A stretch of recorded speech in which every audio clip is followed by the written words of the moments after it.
Hello everybody and welcome to Green Star Trading with me Tom. All views, opinions and ideas expressed in this video are my own and do not constitute financial or trading advice in any way. Right, for the next few minutes we're going to be looking at XRP. Changing the format of my videos going forward, I've had a lot of feedback recently suggesting that the main reason people come to the channel is to get the Elliott Wave count. So we're going to start with the Elliott Wave count and do our basic technical analysis just for a few minutes at the end of the video. That way if you're not interested in it, you can leave once the Elliott Wave count is over. Right, two counts to present to you. Bullish count, bearish count. Let's start with the bullish one. 5 primary waves up into a cycle wave 1 back in January 2018. That's how I'm counting this. Could count this as cycle wave 3. I'm counting it as cycle wave 1. Beautiful wave 4 triangle here on the primary degree, showing us that this is the penultimate move prior to the top. W, X, Y, down into a 2. Series of 3 wave structures, ABC, zigzag, ABC flat again. Right. That brings us down to the March low of the 2020 COVID crash. Let's zoom in and see what we can see from there, up to the high. So from that, we're going to come down to the daily time frame. We're going to have to come back a bit. Intermediate time frame from the March low. 1, 2, 3, 4, 5 into primary wave 1. 5, 3, 5, 3, 5 structure, but with an overlap of the 4th over the 1, making this a leading diagonal. Leading diagonal counting as 3, 5, 3, 5, 5. Sorry, 3. 53535, excuse me, rather than 33333. Okay, primary wave 1 complete. ABC, deep, extended C, but with a 5-wave structure down to complete the primary wave 2. Great. Let's come down again to 2 hours and zoom ourselves back. Things start to get a little messy now. We're going to come off log scale and go into arithmetic scale. If you managed to buy the low down here on the 29th of December, well done. Look at where we've gone since. The old man was right. When everybody else is flapping and screaming and crying and fearful, you get greedy and buy. If you manage to do that, well done. This is why you ignore the herd and focus on getting the assets you want to buy cheaper rather than more expensive. It's just common sense, really. 1, 2, 3, 4, 5 into minor wave 1. Job's done. Dirty, ugly count here. I don't like it, but it's the best I can get. But it comes with a truncation in the 5th. Minute wave truncation to find the primary wave 1. If you can pick out a 1, 2, 3, 4, something where you can get a clean count in the 3, which is, whether you're talking diagonal or impulse in here, you've got to try and account for the fact that the 3 can't be the shortest wave, and this is how I've done it. 1, 2, 3, 4, 5 into minor wave 1. You could count this as an ABC into a W, ABC into an X, ABC into a Y. It's probably a cleaner count, but then you struggle to find that minute wave 3. So I'm saying this is an ABC. 1, 2, 3, 4, 5. Truncation in the 5th wave of the C into the 2. That's an expanding ending diagonal 3, 3, 3, 3, 3 structure. I know, it's awful, but it's just what it is. 3, 4 triangle. Minor wave degree into intermediate wave 1. Minor wave 5 into intermediate wave 1. Huge dump into intermediate wave 2. Over in a flash. Expanding, leading, diagonal into minor wave 1. 1, 2, 3, 4, 5. Minute wave. Another one.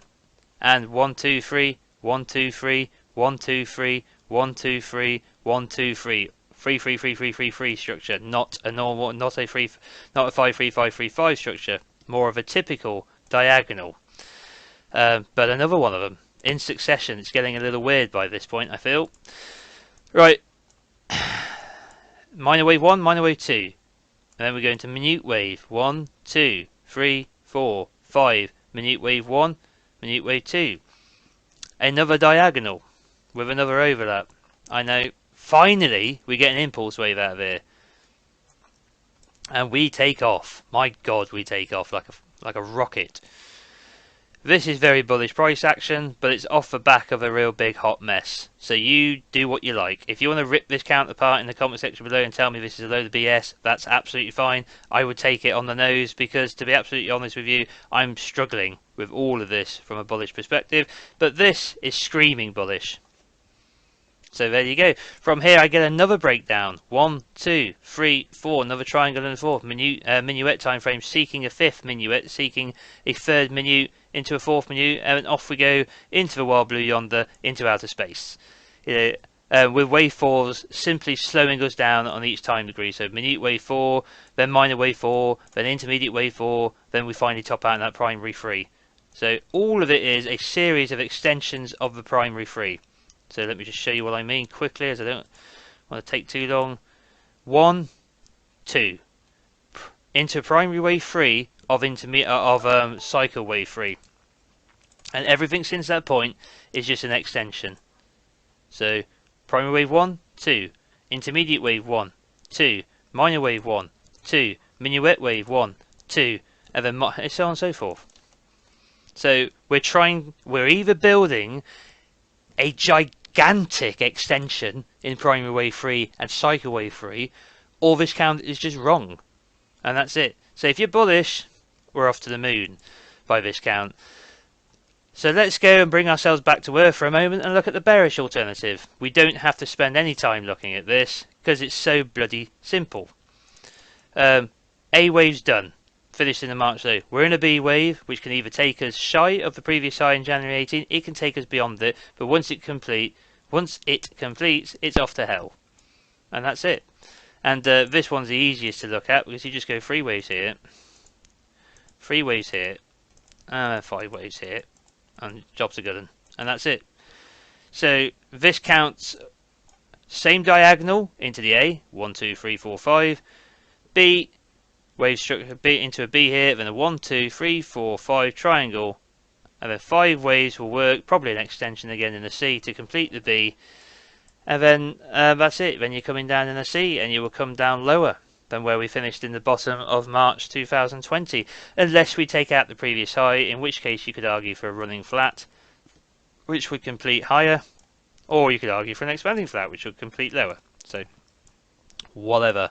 Either way, I'm bullish with the price move we've seen break out here. I'm hoping that my attempt to construct this count is just, the fact that I'm hoping that it's the fact that when we look back at this piddling little bit of information here, once we were up on the moon, we'll realise how tiny this was, and therefore how difficult it was to break up all the subwave structures to get this impulse on the go. But I can't ignore the fact that it's as ugly as hell.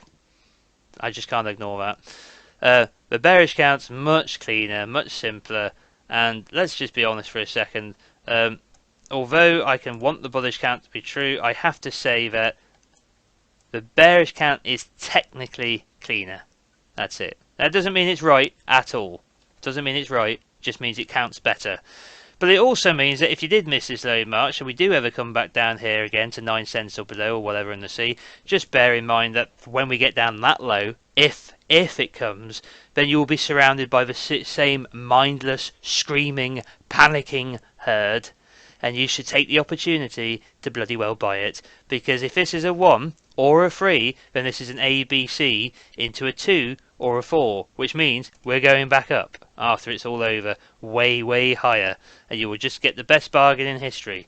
So keep some powder dry just in case this is correct. In the meantime, enjoy the ride because we might be on our way to the moon. That's it, guys. Right, so that concludes the Elliott Wave count. So before I move on to the basic analysis, I just want to take an opportunity to thank my patrons in case they don't want to watch that part of the video. Say, I really appreciate your support. If you're interested in becoming a patron, you get access to the Discord plus loads of other benefits as well, which you should go and check out in the link in the description box below. Also follow me on Twitter, which is also in the description below. Right, let's move on to our basic analysis. So we're going to hide all of this count, and we're just going to activate our moving averages, and we're going to bring back our technical indicators for a moment. And we'll just hide our favourites bar, come back to the weekly time frame, log and auto the chart, and then get to work. So what can we see? Well, quick rundown of our indicators.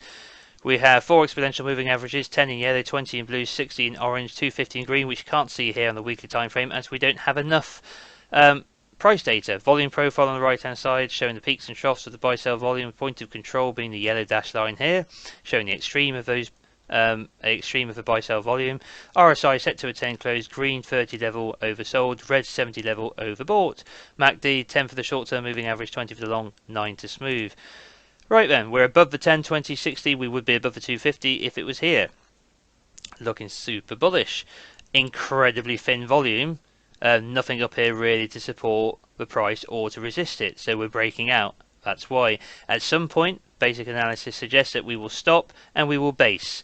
What do I mean by base? We will go sideways, we will go down, we will do something to build up some level of volume in the profile, a nice big hump to come and catch us later in the future when it's needed, and also to build up a base of support in the meantime before breaking higher. Right, RSI,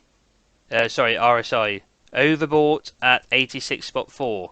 Below the high at 90.80, so we've got what we call bearish divergence at the moment between this high in the RSI and this lower high in the RSI, and this high in price and this higher high in price. Now this divergence could disappear if the price continues to push and push and push, take out the previous high, or even not get there, push a little bit further. Could be enough to stretch the RSI beyond this high, cancelling out this divergence. If we top out somewhere in the meantime and start to consolidate, then this would continue to maintain a bearish divergence, and we could see a significant breakdown in price confirmed. Right, so the MACD, big green bars on the RSI, big green bars here on the histogram. Short-term moving average taking off and accelerating away from a long-term moving average. Day time frame. Right then, what have we got here?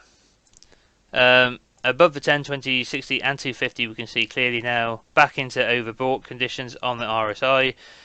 Roughly close to that previous high on the daily time frame, back up around, where are we currently? 85, but we do have divergence on another time frame. We had divergence between the high on the 24th of November and the current high on the 13th of April today. We had that on the weekly time frame. On the day time frame we had divergence between the 6th of April and today. So high and a lower high in the RSI. If we were to top out here, this would be bearish divergence of a day time frame and would therefore signal a consolidation or a potential breakdown depending on price action. Short-term moving average is still off to the races, running away from a long-term moving average, looking very, very bullish. Like I said though, things to be mindful of then. Short-term bearish divergence on the daily, long-term bearish divergence on the weekly, both could disappear given time if the price continues to explode to the upside. Nothing here in the volume profile to support any move lower, really. It could be violent, or we could start to build up some trading volume here. Actual trading volume is very light at the moment, hence why we're pushing higher so much faster, but why we're developing these divergences. So just keep your eyes out. Essentially, those bearish divergences are going to come true, the price is going to break down. If we continue to thrust higher and we take out those divergences, that would fill me with even more confidence, that we're even more bullish, and we're just going to stay overbought for a long time.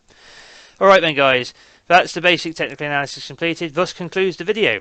Please let me know in the comment section below if you like this new format of going straight into the Elliott Wave count. I know some people have said they would definitely appreciate it, so let me know what you think. And if you're new to the channel, subscribe, smash the like, and hit the bell notification icon to remain informed of future videos. Like I said guys, check out the links in the description below. Take care, I'll be back with you soon. Bye bye.